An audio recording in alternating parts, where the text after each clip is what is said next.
Welcome to D-Rules TV. Finding Yamashita hidden treasures. Techniques from sign, marks, and symbols. Prospected area. A burial site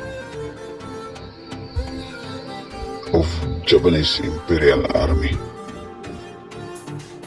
Magandang araw mga ka-TH. Dito tayo sa bagong treasure site natin ngayon. Isang kaibigan na nag-request na may-ari ng lupa. Nakakapo daw ito ng mga Hapon noong World War II. Kaya pinuntahan namin ang area.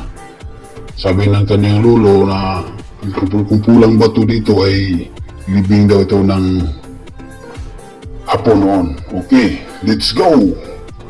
Tulungan mo akong mag-detect mga ka-TH at ituro ko sa iyo kung paano. Sinimulan ko mga ka-TH dito sa malayo. Pag-detect, lumapit ako sa nakupulang mga bato kasi doon tumuturo yung ating long-range metal detector. Kaya dandahan ako lumapit sa nakupulang mga bato para malaman natin kung malakas ba ang detection. Okay, naramdaman ko mga ka-TH na may konting detection ng ating metal detector. Umikot siya. Kaso lang mga ka-TH, bumaliktad, may decoy. Bumaliktad siya, huminto, tapos bumaliktad.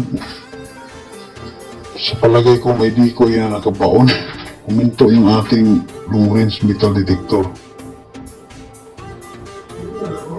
Malalim ang pagkabaon nito,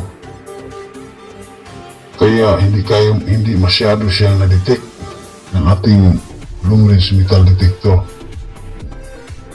Sa palagay ko mga ka-TH, ito ay malalim ang pagkabaon.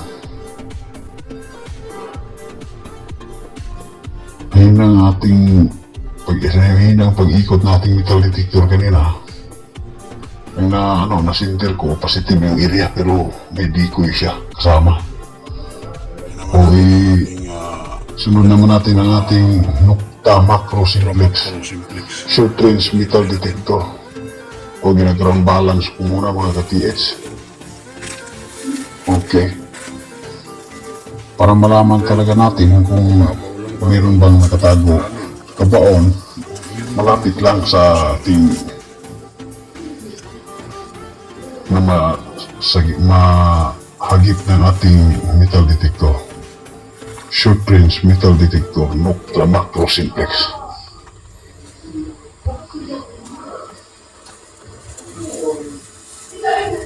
Okay, positive mga ka-TH. Malalim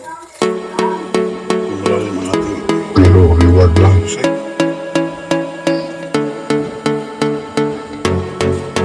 Okay, maraming salamat. Thank you for watching. D-Rules TV. Please subscribe, follow, and share.